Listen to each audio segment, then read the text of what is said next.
నమస్కారం. జిల్లా సమగ్ర నివేదికకు స్వాగతం. ఈ కార్యక్రమం ద్వారా ఆయా జిల్లాల్లో అభివృద్ధి కార్యక్రమాలు, ముఖ్య ఘటనలు, పరిణామాలు, ఇతర అంశాల గురించి తెలుసుకుంటున్నాం. ప్రస్తుతం సంగారెడ్డి జిల్లా నుంచి నరహరి గారు అందుబాటులో ఉన్నారు. ఆయన అడిగి మరిన్ని వివరాలు తెలుసుకుందాం. నమస్తే నరహరి గారు. నమస్కారం. సంగారెడ్డి జిల్లాలో ఈ మధ్యకాలంలో చోటు చేసుకున్న ప్రధాన సంఘటనలు, వాటి వివరాలు తెలియజేస్తారా?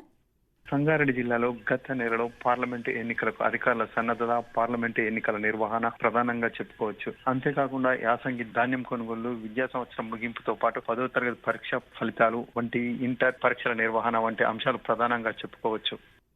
సంగారెడ్డి జిల్లాలో ధాన్యం కొనుగోళ్లు ఎలా సాగాయి?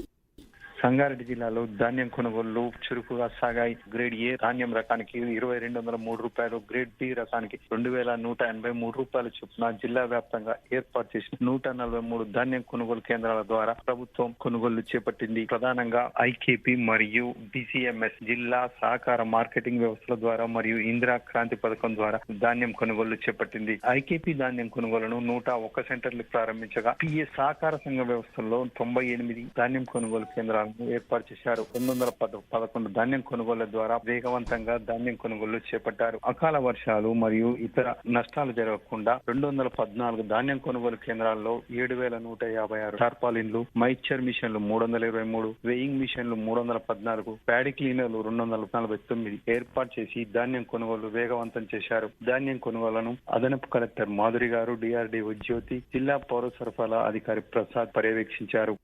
ఇటీవల విడుదలైన 10వ తరగతి పరీక్షా ఫలితాలు, ప్రభుత్వ పాఠశాలల్లో ఉత్తీర్ణత వివరాలు ఎలా ఉన్నాయి?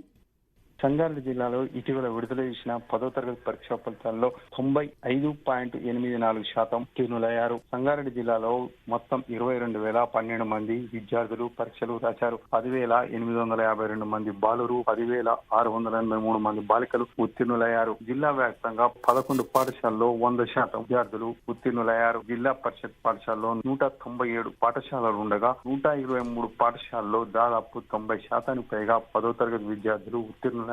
10 మోడల్ పాఠశాలలో 8, ఆదర్శ పాఠశాలలో 100% ఉత్తీర్ణులయ్యారు. లోక్సభ ఎన్నికల్లో, జహీరాబాద్ పార్లమెంట్ ఎన్నికల్లో సంగారెడ్డి జిల్లా యంత్రాంగం తీసుకున్న చర్యల గురించి చెప్పండి.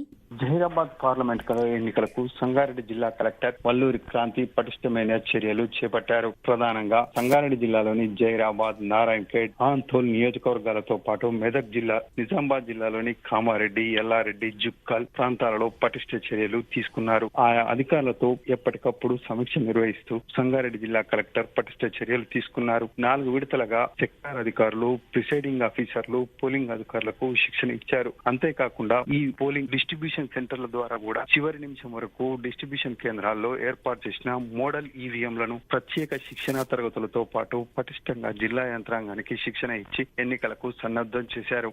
పార్లమెంట్ ఎన్నికల్లో ప్రధాన పార్టీల ప్రచారాలు ఎలా సాగాయి?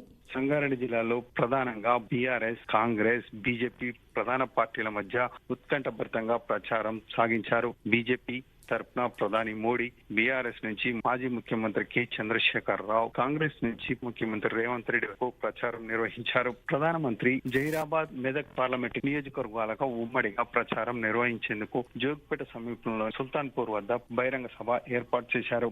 పార్లమెంట్ ఎన్నికల పోలింగ్ వివరాలు, అధికార యంత్రాంగం సన్నద్ధత గురించి వివరించండి. సంగారెడ్డి జిల్లా కలెక్టర్ రిటర్నింగ్ ఆఫీసర్ గా వ్యవహరించారు. సంగారెడ్డి జిల్లా కలెక్టర్ వల్లూరి క్రాంతి ప్రత్యేక చర్యలు చేపట్టారు. కలెక్టరేట్ లో వెబ్ కాస్టింగ్ మరియు ఎంసీఎంసీ మరియు ఎన్నికల వ్యయ పరిశీలకులతో కంట్రోల్ రూమ్ ఏర్పాటు చేసి జహీరాబాద్ పార్లమెంటు నియోజకవర్గంలో పటిష్టంగా జరిగేందుకు చర్యలు తీసుకున్నారు. ఇదండి సంగారెడ్డి జిల్లా నుంచి నరహరి గారు అందించిన జిల్లా సమగ్ర నివేదిక. మరో రోజు మరో జిల్లా నుంచి సమగ్ర నివేదికను విందాం. అంతవరకు సెలవు. నమస్కారం.